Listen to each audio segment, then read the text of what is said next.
భర్తతో కలిసి కాపురానికి వచ్చిన దుర్గకి రోజులు చాలా హాయిగా ఆనందంగా నిత్యనూతనంగా గడిచిపోతున్నాయి.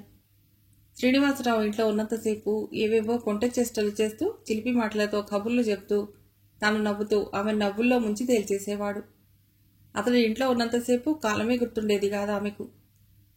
అతడు కాలేజీకి వెళ్లగానే దుర్గకి ఇల్లంతా ఎంతో సందడి తగ్గిపోయి బోసిపోయినట్లుగా అనిపించి ఏం తోచేది కాదు. ఇంట్లో ఒక్కత్తి బిక్కుబిక్కుమంటూ కాసేపు రేడియో వింటూనో మరి కాసేపు పుస్తకాలు తిరిగేస్తూనో కాలక్షేపం చేస్తూ సాయంత్రం ఎప్పుడవుతుందా, భర్త ఇంటికి ఎప్పుడొస్తాడా అన్నట్లుగా కళ్ళలో ఒత్తులు వేసుకుని ఎంతో ఆశగా ఆతృతగా ఎదురు చూడటం ఆమె దినచర్యలో ఒక భాగమైంది. అతడు రాగానే పనంతా త్వరగా ముగించుకుని నీటిగా ముస్తాబై చల్లటి ఆ సాయంకాలపు వేళల్లో దగ్గరలో ఉండే ఏ పార్కుకో సరదాగా చెట్టాపట్టాలేసుకుని అలా షికారుకో పెడుతూ ఉంటారు. ఆ రోజు ఆదివారం, సెలవు రోజే కాబట్టి శ్రీనివాస్ ఇంకా నిద్ర లేవలా. అప్పటికే నిద్రలేచిన దుర్గా పనంతా ముగించుకుని భర్తను లేపటం కోసం గదిలోకి వచ్చింది. యాండి లేవండి అంటూ భర్తను ఒక కుదుపు కుదిపింది. అంటూ మత్తుగా మూలిగి అటు నుండి ఇటువైపు తిరిగి ఒత్తిగిల్లాడు శ్రీనివాసరావు.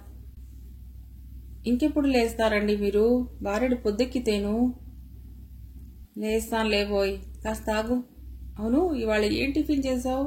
నాకు ఇష్టమైంది చేస్తే చెప్పు, వెంటనే లేస్తాను మరి. అబ్బా పాపం, ఎంత ఆశ అయ్యగారికి. రోజు మీకు ఇష్టమైన టిఫిన్నే చేస్తాననుకున్నారేమిటి? చిన్నగా నవ్వుతూ వెక్కిరింతగా అంది దుర్గా. అతని మారు కబుక్కున కళ్ళు తెరిచాడు. ఏటి, రోజు నాకు ఇష్టమైన టిఫిన్ చేయవు? కళ్ళు నిలవేసి దబాయింపుగా అడిగాడు. పెదాలు బిగించి తల అడ్డంగా ఊపింది మారు దుర్గా.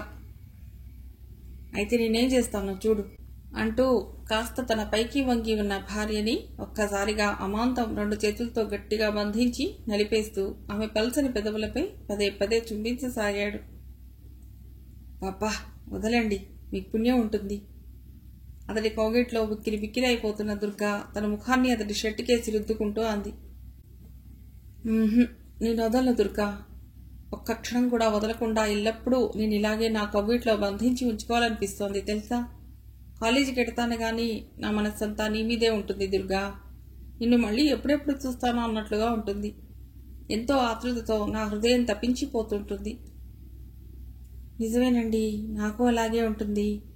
మందస్వరాన గుసగుసగా అంటున్న దుర్గా సుతారంగా అతడి క్రాఫ్ సవరించసాగింది. ఇప్పట్లో మా అమ్మమ్మ బతికుండుంటే బంగారు బొమ్మలాంటి నిన్ను చూసి ఎంత సంతోషపడిపోయేదో. నా పెళ్ళైనప్పటి నుండి ఎందుకనో అస్తమానం అమ్మమ్మ జ్ఞాపకం వస్తోంది దుర్గా. పసితనంలోనే కన్న తల్లిదండ్రుల ప్రేమానురాగాలకి దూరమైన నన్ను మా అమ్మమ్మ చేరదీసి పెంచి పెద్ద చేసి విద్యాబుద్ధులు చెప్పించి నన్ను ప్రయోజకుడిగా తీర్చిదిద్దింది. నా కోసం అంత అష్టకష్టాలు పడి పెంచిన అమ్మమ్మ ఒక్క కోరికను మాత్రం నేను నెరవేర్చలేకపోయాను. అప్పట్లో నా పెళ్లి చూడాలని ఆవిడ తెగ ఉబలాట పడింది. కానీ అది తీర్చుకోకుండానే వెళ్ళిపోయింది. అమ్మమ్మ జ్ఞాపకాలతో మనస్సంతా ఎలాగో అయిపోయిన శ్రీనివాసరావు బాధాతప్త స్వరంతో అన్నాడు. పర్వాలేదులేండి, ఇప్పుడు చేసుకున్నారుగా. పైలోకంలో ఉన్న మీ అమ్మమ్మగారి ఆత్మ సంతోషిస్తుందిలే. దుర్గా చెప్ప ప్రయత్నించింది. అది కాదు దుర్గా, మా అమ్మమ్మ పెళ్లి చేసుకోరా అనే మాటలు నాకు అప్పట్లో చాలా చాదస్తంగా తోచాయి. కానీ ఇప్పుడు ఆలోచిస్తుంటే పెళ్లి చేసుకుని ఓ ఇంటివాడైతే అందులో ఉండే అనిర్వచనీయమైన ఆనందం, ఏదో తెలియని తీయని మధుర భావన నా మది నిండా అలుముకుంది. అన్నట్లు నీకు మా అమ్మ నాన్నలతో అమ్మమ్మ కలిసి దిగిన ఫోటో చూపటలేదు కదూ దుర్గా? ఏది, ఇక్కడుందా ఫోటో? నేను చూడలేదే. నీవు చూడటానికి అది గోడకి వేలాడదీసిలేదులే. ఫ్రేమ్ ఊడిపోతే సూట్ కేసులో దాచాను, తర్వాత చూపెడతాను. సరే, అలాగే చూపెడుదురు గాని ఇక లేవండి మీరు, త్వరగా మొహం కడుక్కోండి. అన్నట్టు ఈరోజు పాలవాడు ఇంకా రాలేదండి, ఎందుకనో. భర్త కౌగిట్లో నుండి మెల్లిగా విడిపించుకోవటానికి ప్రయత్నించసాగింది. అంతలోనే సైకిల్ బెల్ బయట గడగడమంటూ వినవచ్చింది. అదిగో పాలతను వచ్చినట్లున్నాడు అంటూ భర్త చేతుల్లోంచి తప్పించుకుని గిన్నె తీసుకురావడానికి వంటింటి వైపు దూసుకుపోయింది దుర్గా. ఇక తప్పదన్నట్లుగా అతడు కూడా నెమ్మదిగా లేచి లొంగి ఓమారు సవరించి కట్టుకుని బ్రష్ పై పేస్ట్ వేసుకుని బాత్రూం వైపు వెళ్లాడు. ఉదయం పూట ఇంటి ముందున్న పూల చెట్లకి పాదులు చేస్తూ ఉంది రాణి. అప్పుడే లోపల నుండి అటుగా వచ్చిన సత్యవతి అది చూసి నొచ్చుకుంటూ, రాణి, నీవెందుకా పని చేయటం? నువ్వులే, నేను చేస్తాను అంటూ గబగబా ముందుకొచ్చి స్నేహితురాలి చేతిలో నుండి ఆ ఇనుప గుణపాన్ని లాక్కోబోయింది. పర్వాలేదులే సత్య, నేను చేయగలను. నాకేం తోచటం లేదు, బోర్ కొడుతుంది. ఇంట్లో కూడా వదినమ్మ ఏ పని చేయనీయదాయే. మరీ ఏ పని చేయక గోళ్లు గిల్లుకుంటూ తెరగా కూర్చుని తిండి తినాలంటే నాకే ఎంతో సిగ్గుగా బాధగా ఉంది. అలా ఉత్తగా కూర్చుంటే ఏవేవో గత ఆలోచనలతో నా మనస్సంతా పిచ్చి పిచ్చిగా తయారవుతూ ఉంటుంది. అన్నయ్యకి చెప్పి నాకేదైనా ఉద్యోగమన్నా చూసిపెట్టే ప్రయత్నం చేయమనాలి అంది రాణి చేస్తున్న పని ఆపకుండానే. ఇదిగో రాణి, ఈ మాట అంటే అన్నావు గాని మళ్ళీ ఇంకెప్పుడన్నా ఈ మాట అంటే నేను ఊరుకోను చూడు. తెలిసిందా? తేరగా కూర్చుని తింటున్నావా? నీవెందుకలా అనుకుంటూ బాధపడుతూ మనసంతా పాడు చేసుకుంటావు? అన్నా వదినలు నిన్నెంత ప్రేమాభిమానాలతో చూసుకుంటున్నారో తెలుసా? తెలుసు సత్య, నీవనే ఆ మాట నిజమే. అన్నా వదినల లాంటి సహృదయులైన మంచివారు ఈ లోకంలో ఇంకా ఉన్నారు కాబట్టే నాలాంటి నిర్భాగ్యులకు తలదాచుకునే అదృష్టం లభిస్తుంది. నిజంగా మీ రుణం నేనెప్పటికీ తీర్చుకోలేను సత్య. జన్మ జన్మలకు వాళ్లకు నేను కృతజ్ఞురాలనై ఉంటాను. అట్లాగే ఉందు గాని ముందు నేనో మాట చెప్తాను, వింటావా రాణి? చేస్తున్న పని వదిలేసి ఈ మారు చురుగ్గా కళ్ళెత్తి చూసింది రాణి. ఏమిటది సత్య? ఆశ్చర్యంగా ప్రశ్నించింది రాణి. నీకు డెలివరీ అయ్యేంత వరకు అసలు ఉద్యోగ ప్రసక్తే తీసుకురాకు, తెలిసిందా? అన్నట్లు ఇంకో విషయం, హైదరాబాద్ నుండి మా పెద్దన్నయ్య ఉత్తరం రాశాట మధు అన్నయ్యకి. నాకు పరీక్షలు అయిపోయాయేమో గదా, అక్కడికి పంపమంటూ రాశాట. మరి వెళతావా సత్య? దిగాలు పడిపోయినట్లుగా బేలగా చూస్తూ అడిగింది రాణి. నువ్వేం దిగులు పడకు రాణి, ఎల్లుండి వెళ్తాను. మళ్ళీ ఓ వారం 10 రోజులకల్లా తిరిగి వస్తాను అంటూ స్నేహితురాలికి ధైర్యం చెప్పసాగింది సత్యవతి.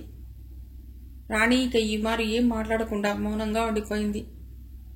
ఆఫీస్కి వెళ్లేందుకు తయారై బూట్స్ టకటకలాడిస్తూ అప్పుడే యువతలకి వచ్చిన మధుసూదన్ పూల చెట్ల మధ్యనున్న వాళ్ళని చిన్నగా నవ్వుతూ చూస్తూ, ఏమిటి సత్య, నీవిలా బొమ్మలా నిల్చుని రాణితో ఆ పని చేయించకపోతేనే కాస్త మందలిస్తున్న ధోరణిలో అన్నాడు. నేనేం చెయ్యనన్నయ్యా, వద్దని చెప్తే వినటం లేదు. మరి కాస్త నువ్వైనా చెప్పి చూడు.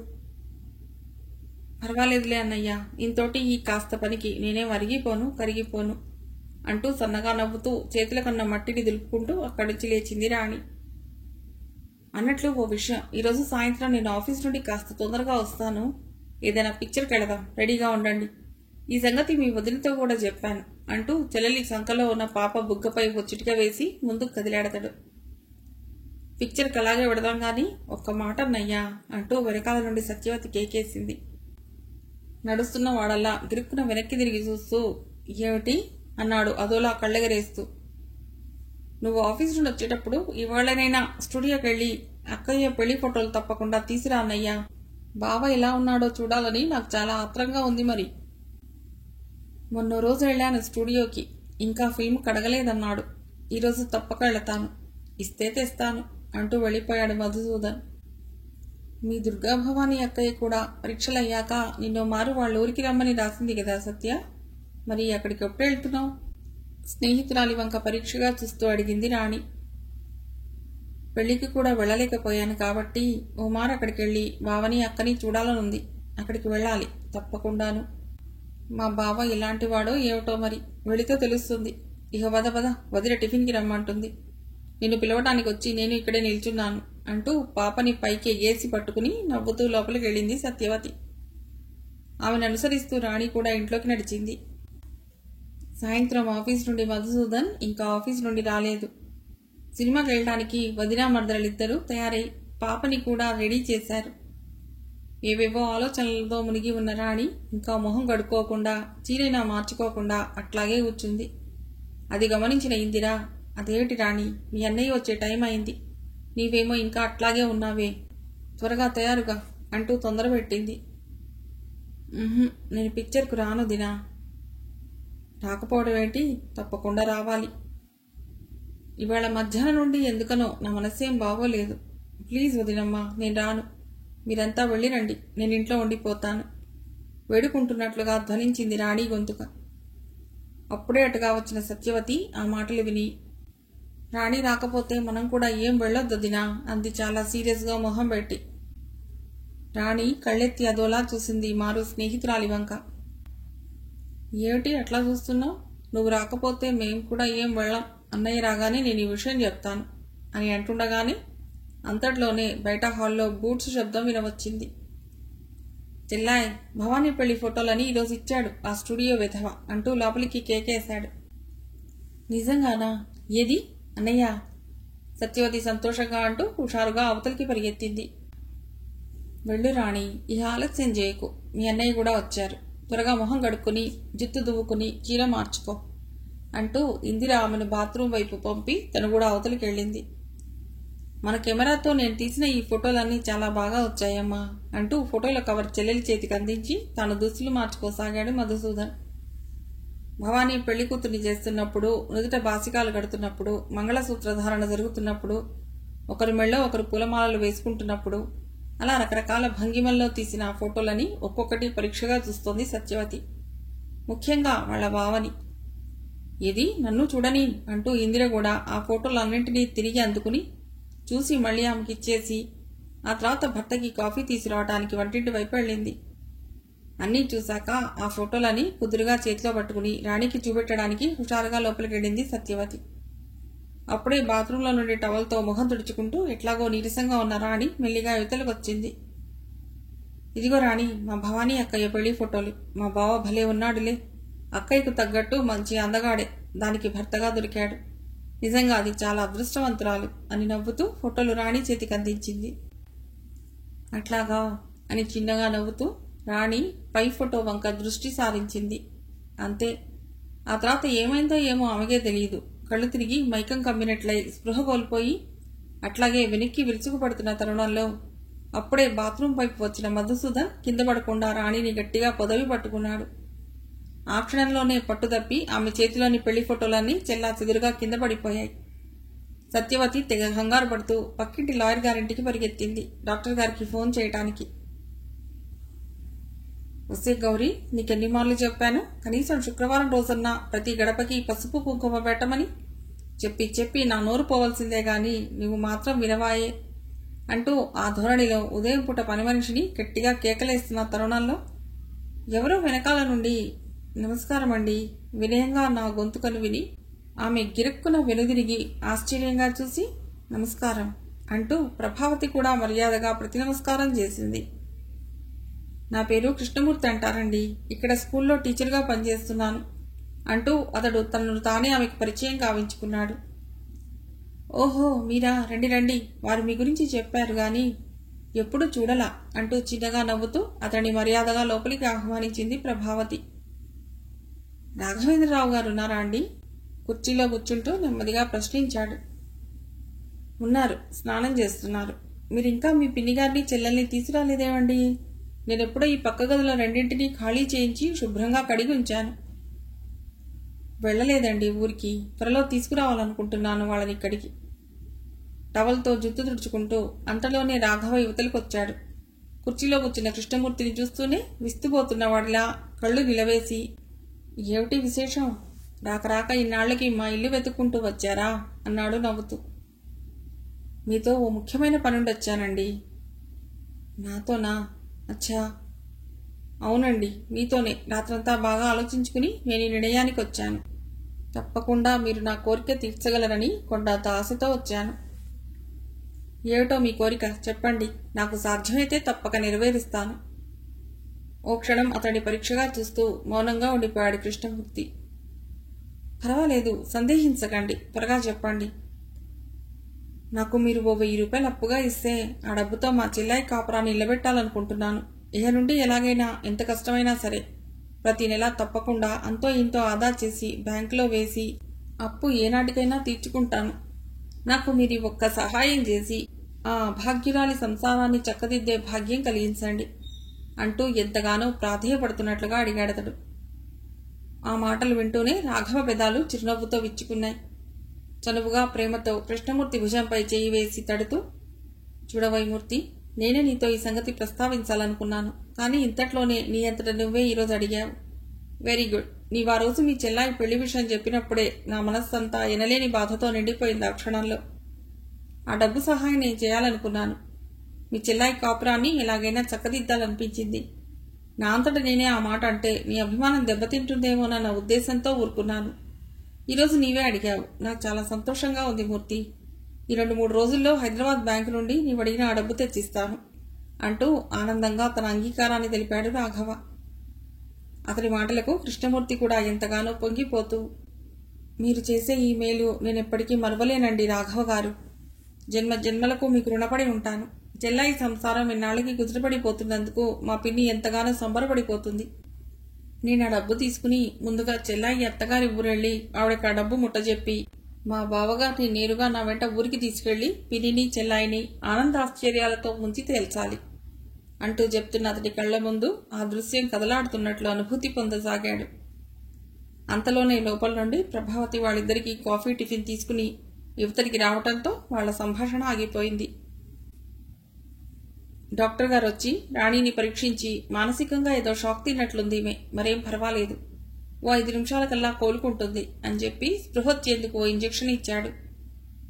స్పృహొచ్చాక 1 కప్పు వేడివేడి పాలు మాత్రం ఇవ్వండి అని చెప్పి వెళ్ళిపోయాడు డాక్టర్. మధుసూదన్, ఇందిరా, సత్యవతి ముగ్గురు ఏదో తెలియని భయాందోళనలతో బిక్కుబిక్కుమంటూ రాణి మంచం చుట్టూ నిల్చున్నారు. భవానీవి ఆ పెళ్లి ఫోటోలు చూడగానే రాణి ఎందుకలా అయిపోయిందంటావు సత్య?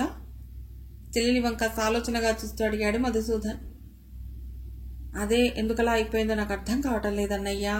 సత్యవతి అలా అంటూ ఉండగానే రాణి కాస్త కదలాడసాగింది. ఇందిరా, త్వరగా వెళ్ళి వేడివేడి పాలు పట్టరా అంటూ మధుసూదన్ భార్యని వంటింటి వైపు తరిమి తాను రాణి వంశానికి మరింత దగ్గరగా వెళ్ళాడు. రాణి మెల్లిగా కళ్ళు తెరిచింది. తన ఎదురుగుండా నిల్చున్న మధుసూదన్ను, సత్యవతిని మార్చి మార్చి అదోలా చూడసాగింది. ఎలా ఉందమ్మా రాణి నీకిప్పుడు? నీవలా స్పృహ తప్పి పడిపోయేసరికి మేమెంతగా కంగారు పడ్డామో తెలుసా అంటూ ఎంతో ఆప్యాయంగా అన్నాడతడు. అంతలోనే లోపల నుండి ఇందిర పాలు తీసుకొచ్చి రాణి వద్దని ఎంత వారిస్తున్నా వినకుండా మెల్లిగా లేపి కూర్చోబెట్టి బలవంతంగానే ఆ పాలన్నీ తాగించింది. సినిమాకి వెళ్ళడం లేదా అని అడుగుతున్న రాణి మాటలకు సత్యవతి తల అడ్డంగా ఆడిస్తూ అంది.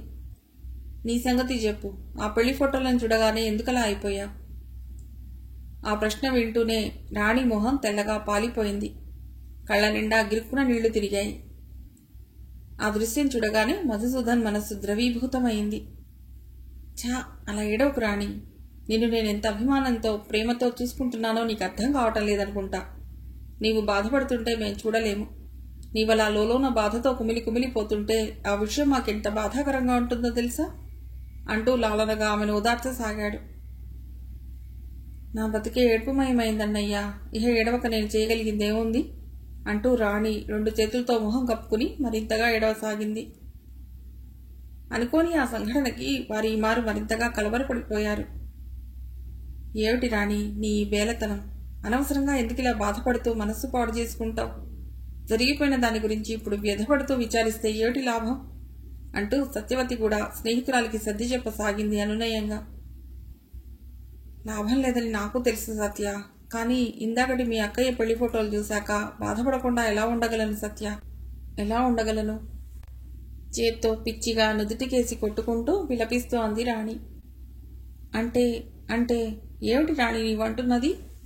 ఆ ముగ్గురి కంఠాలు ఒక్కసారిగా ఆతృతాందోళనలతో వణుకుతున్నట్లుగా ధ్వనించాయి. మారు ఏం చెప్పమంటారు? ఎలా చెప్పమంటారు? నన్ను అన్ని విధాలా మోసం చేసి చివరికి నన్ను ఈ పరిస్థితికి తెచ్చిన మోసగాడు, వంచకుడు అయిన శ్రీనివాస్ ఎవరో కాదు సత్య, ఇంకెవరో కాదు, మీ భవానీ అక్కయ్య భర్త. ఆ పెళ్లి ఫోటోల్లో అతన్ని చూడగానే నిజంగానే నా బుర్ర ఒక్కసారిగా తిరిగిపోయింది సత్య. ఆ క్షణాన నేనేమైపోయానో నాకే తెలియదు. మీకు ఈ విషయం హఠాత్తుగా తెలిసేసరికి మతిపోయినంత పనై అపనమ్మకంగా తోచవచ్చు. కానీ ఇది పచ్చి నిజం సత్య, పచ్చి నిజం. నేను శ్రీనివాసు కలిసి దిగిన ఓ ఫోటో నా దగ్గర ఉంది. నన్ను ఎంతో మక్కువతో ప్రేమగా స్టూడియోకి తీసుకెళ్లి ఆ ఫోటో తీయించుకున్న ఆనాటి అతడి మాటలు చేష్టలు గుర్తుకొచ్చి ఫోటోని చించి పారేయలేకపోయాను. అట్లాగే దాన్ని నా సూట్ కేసు అడుగులో పడేశాను అంటూ గుక్క దిప్పుకోకుండా గాద్గదిక స్వరంతో మాట్లాడుతున్న రాణిని కళ్ళు నిలవేసి వెర్రిగా చూస్తూ ఆ ముగ్గురు శ్రోతలు చేష్టలుడిగి శిలా ప్రతిమల్లా అట్లాగే ఎంతసేపు నిల్చుండిపోయారో వాళ్ళకే తెలీదు. నాకా? మళ్ళీ పెళ్ళా? అవును నీకే. అమ్మా ఏమిటి నువ్వు అంటున్నది? మతి ఉండే ఆ మాట మాట్లాడుతున్నావా తల్లి వంక భాస్కర్ ఆశ్చర్యంగానూ వింతగానూ చూడసాగాడు. నిజంరా భాస్కర్, నీకు పెళ్ళై ఏడాది ఇంకా కాలేదనుకో. 8 మాసాలకు పైగానే అయ్యింది. కానీ ఏం లాభం? ఆ అమ్మాయిని వాళ్ళు కాపురానికి పంపలేకపోయారు. ఇహ పంపరు కూడాను. అందుకని తల్లి మాటలని మధ్యలోనే విసురుగా తుంచేసి, వాళ్ళు పంపించకపోవటం కాదు, వెధవ కట్న కానుకలు అంటూ మనమే తీసుకురాలేదా అమ్మాయిని అంటూ చాలా కోపావేశాన్నే కనబరిచాడు. ఎన్నడూ లేంది ఈరోజు తన కొడుకు అట్లా మాట్లాడుతుంటే విస్తుపోయింది సూర్యావతమ్మ. ఏమిట్రా నీవనేది? అయితే మళ్ళీ పెళ్లి చేసుకోవా నువ్వు? కన్నతల్లినైన నా ఆజ్ఞనే ధిక్కరిస్తావా అన్నట్టు గంభీరంగా ప్రశ్నించింది మారు. చేసుకున్న ఒక్క పెళ్లి చాలమ్మా నా బతుక్కి, ఇక మళ్లీ పెళ్ళా? అతని గొంతుకలో ఎనలేని బాధతో కూడిన నిరాశ నిస్పృహలు ధ్వనించాయి. ఆ పెళ్లి చేసుకుని ఏం సుఖపడ్డావు నీవు? ఓ ముద్దు ముచ్చటా తీరిందా? మనకు కావలసిన ఆ కట్నం బాపతు డబ్బు ఆ కృష్ణమూర్తిగాడు మనకిక తెచ్చి ఇవ్వడు. వాడి చెల్లెని కాపురానికి పంపించడు. ఏమాత్రం ముమ్మాటికి పచ్చి నిజం. కాబట్టి పెళ్లి అయి కాని వాడితోనే సమంగా బ్రహ్మచారిగా ఉన్న నీకు ఎవడైనా పిల్లనివ్వటానికి రెడీగా ఉండే ఉంటారు. అంతెందుకు, మొన్న పేరయ్య గారొచ్చి ఓ సంబంధం గురించి చెప్పాడు. నీకు పిల్లనివ్వటానికి వాళ్ళు సిద్ధంగా ఉన్నారట. నీవు ఒకసారి ఊ అని ఆ అమ్మాయిని చూడటానికి వెళ్ళి వస్తే ఇహ మిగతా విషయాలన్నీ నేను చూసుకుంటాను. ఏమంటావు? నేను అనవలసిందేమీ లేదమ్మా. వాళ్ళు నాకు పిల్లనివ్వటానికి సిద్ధంగా ఉండవచ్చు, కానీ పెళ్లి చేసుకోవటానికి మాత్రం ఇక్కడెవరూ లేరు. కావున పేరయ్య గారితో రేపే ఈ విషయం చెప్పి వాళ్ళని వేరే మరెక్కడైనా సంబంధం చూసుకోమని చెప్పు అంటూ తన దృఢ నిశ్చయాన్ని తల్లికి ధైర్యంగా తెలియజేస్తూ విసురుగా అన్నాడు భాస్కర్. కొడుకు వాలకం ఈరోజు ఆవిడకేమిటో చాలా వింతగా విచిత్రంగా అనిపిస్తోంది. ఎందుకంటే ఈ 25 ఏళ్లలో అతడెప్పుడు తల్లి మాటలకు ఎదురు చెప్పిన పాపాన బోలా ఇంతవరకు. ఆవిడ ఎట్లా చెప్తే అట్లాగే గంగిరెద్దులా తల ఆడిస్తూ వచ్చేవాడు. అలాంటి వాడు ఈరోజు తన మాటనే ధిక్కరిస్తున్నట్లుగా విసురుగా అంటుంటే సూర్యావతమ్మకి లోలోన వింతగానూ విచిత్రంగానూ ఉండమంటే ఉండదు మరి. ఒరే భాస్కర్, నేనిప్పుడు చివరిసారిగా చెప్తున్నాను. ఏది ఏమైనా పేరయ్య గారు తెచ్చిన ఆ సంబంధాన్ని నీవు తప్పకుండా చేసుకోవాలి, తెలుసా? రేపే ఆయన గారి వెంట వెళ్ళి ఆ అమ్మాయిని చూసిరా. ఇది నా ఆజ్ఞ. అమ్మా, ఇన్నాళ్ళు నీవు చెప్పిన మాటలన్నీ వింటూ నీ ఆజ్ఞల్ని జవదాటకుండా ఉండటం వలన ఈనాడు ఈ పరిస్థితి వాటిల్లింది. ఏటో చాలా చాలా మాట్లాడుతున్నావు ఈరోజు. ఏమిటా పరిస్థితులు? ముందు నీకు ఈ విషయం తెలుసా? మొదటి భార్య బతికుండగా మళ్లీ పెళ్లి చేసుకుంటే నాలాంటి ప్రభుత్వ ఉద్యోగుల్ని తీసుకెళ్లి జైల్లో పడేస్తారు. ఆ విషయం నాకు తెలుసురా వెర్రినాగన్నా. అందుకనే నీవు రాసినట్లుగానే నేనే నీ భార్య లక్ష్మికి ఉత్తరం రాసి నీవు మళ్లీ పెళ్లి చేసుకోబోతున్నట్లుగా తెలుపుతూ ఆ కాగితంపై సంతకం చేసి పంపమని రాశాను. నిన్ననే అక్కడి నుండి కవర్ వచ్చింది. ఇదిగో, నీ పెళ్లికి తన పూర్తి అంగీకారం అనుమతి తెలుపుతూ లక్ష్మి రాసిన ఈ కాగితం అంటూ గుప్పెట్లో పట్టుకుని ఉన్న ఆ కాగితాన్ని కొడుకు ముందు విజయ గర్భంతో రెపరెపలాడించింది. ఆ హఠాత్ సంఘటనకి విస్మీభూతుడైపోయాడు భాస్కర్. తనకు తెలియకుండానే కల్లో నడిచినట్టుగా ఓ 2 అడుగులు ముందుకు వేసి తల్లి చేతుల్లో నుండి ఆ కాగితాన్ని విసురుగా లాక్కుని దాన్ని చదవను కూడా చదవకుండా సరున మధ్యకు చించి పోగులు పెట్టాడు పట్టలేని కోపావేశంతో. ఒరేయ్ ఒరేయ్, ఆ కాగితాన్ని అలా చించి పారేశావు, బుద్ధి లేదుట్రా అంటూ సూర్యావతమ్మ గొంతు చించుకుని బిగ్గరగా అరవసాగింది.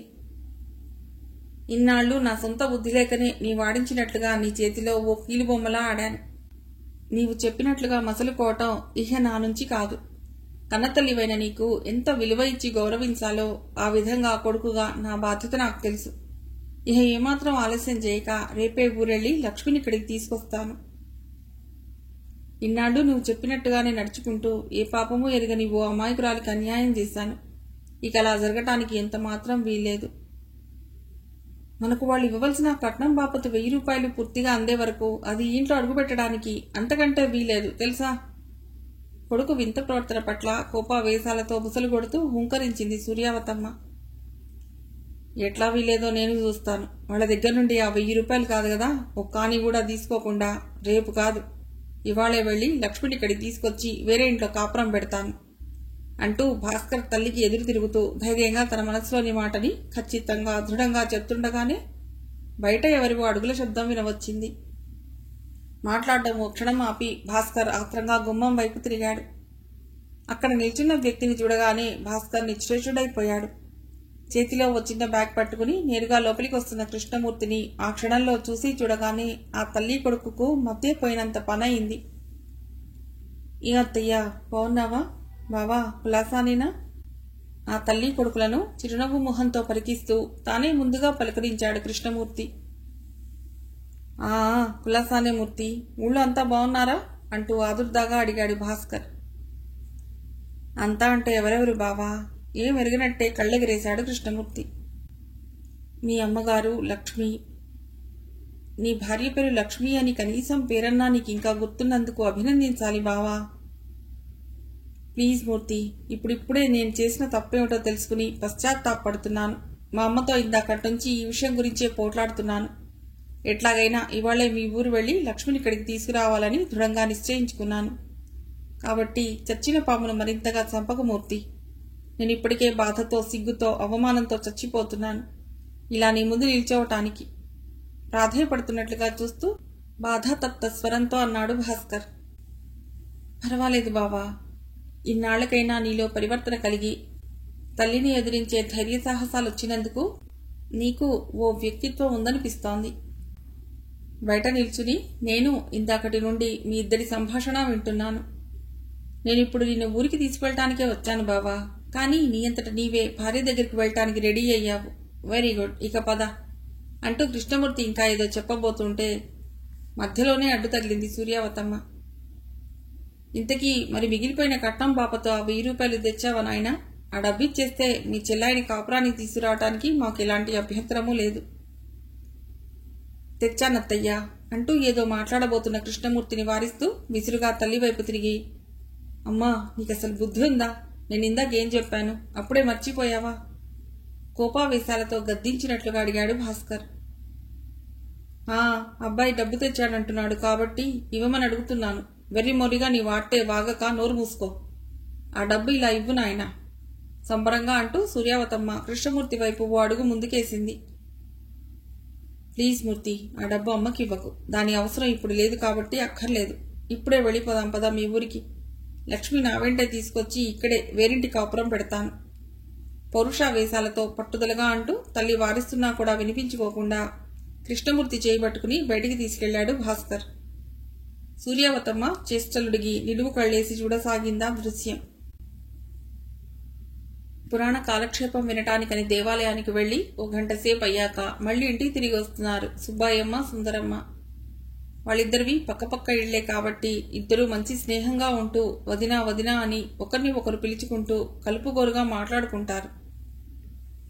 వదినా, మీ అబ్బాయి కృష్ణమూర్తి దగ్గర నుండి ఏమన్నా ఉత్తరాలు వచ్చాయా? మిమ్మల్ని అక్కడికి ఎప్పుడు తీసుకెళ్తాడట? ఇల్లు ఎక్కడైనా అద్దెకు మాట్లాడాడటనా అంటూ దారిలోనే సుందరమ్మతో సంభాషణకు ఉపక్రమించింది సుబ్బాయమ్మ. వాడు వెళ్ళినప్పటి నుండి ఇంతవరకు ఓ ఉత్తరం లేదు, పత్తరం లేదు. వదినా, కొత్త చోటు, ఎట్లా ఉన్నాడో ఏమిటో వెర్రినాగన్న అంటూ కొడుకును తలుచుకుని బాధపడుతున్నట్లుగా అందావిడ. సుందరమ్మ అన్న మాటలు వినగానే సుబ్బాయమ్మ మదిలో రవ్వంత ఆశ్చర్యం కదిలాడింది. వదినా, నేను ఇలా అడుగుతున్నందుకు నువ్వు మరోలా అనుకోకు గాని 3 రోజుల క్రితం అనుకుంటాను మీ ఇంటికో కవర్ వచ్చిందిగా. స్వయంగా మీ లక్ష్మి అందుకుంది ఆ ఉత్తరాన్ని పోస్ట్ మ్యాన్ చేతిలో నుంచి. దానికి సమాధానం కూడా లక్ష్మి వాళ్ళ సాయంత్రమే రాసి ఆ కవర్ని మా కిష్టిగాడితోనే పోస్ట్ చేయించింది. అయితే నీకు ఆ ఉత్తరం సంగతి ఏమీ తెలియదా వదినా? అదేటొదినా అట్లా మాట్లాడతావు? అబ్బాయి దగ్గర నుండి ఉత్తరం వస్తే లక్ష్మి నాతో చెప్పకుండా దాచుకుంటుందా? అయ్యో పిచ్చి వదినా, పోస్ట్ మ్యాన్ ఓ కవర్ను మీ లక్ష్మి చేతికి అందిస్తుంటే నేనే నా కళ్ళారా చూశాను. అది మీ అబ్బాయి రాశాడో లేక అంటూ అర్థోక్తిలోనే ఆగిపోయింది సుబ్బాయమ్మ. ఏమిటి వదినా నువ్వు అంటున్నది? లక్ష్మి ఎలాంటి పిల్లో నీకు తెలియని కొత్త విషయమా? నాకు తెలియకుండా దానికి ఎక్కడి నుంచి వస్తాయి ఉత్తరాలు? కొంచెం కోపంగానే అంది మారు సుందరమ్మ. అది కాదు వదినా, నీవు ఊరికే బాధపడకు. నేననేది ఏమిటంటే కృష్ణమూర్తి రాయకుంటే మరి ఆ ఉత్తరం ఎక్కడి నుంచి వచ్చిందంటావు? లేకపోతే అల్లుడు గనక రాశాడేవోనని నా అభిప్రాయం. అల్లుడు? పెళ్ళయి 1 ఏడాది కావస్తోందే. పెళ్లిలో తప్ప మళ్ళీ ఇంతవరకు దాని మొహం చూడలేదు. అలాంటి వాడు ఇన్నాళ్లకి పెళ్ళానికి ఎలా ఉత్తరం రాశాడంటావు? అతడు రాయాలనుకున్నా ఆ మహాతల్లి రాయనిస్తుందా? ఒకవేళ అతడు రాసినా ఆ విషయం నాతో లక్ష్మి చెప్పకుండా ఎందుకు దాచుకుంటుంది? నీవీ సంగతి చెప్పినప్పటి నుండి నా మనస్సులో లేదు వదినా. నిజం చెప్పాలంటే లక్ష్మి ఎందుకనో 2-3 రోజుల నుండి మరీ అదోలా ఉంటుంది. లోలోన ఏదో బాధపడుతున్నట్లుగా పరాగ్గా ఉంటుంది. పిలిచినా వెంటనే పలుకదు. తిండి కూడా సరిగ్గా తినటం లేదు. ఎంత అడిగినా కారణం చెప్పలేదు.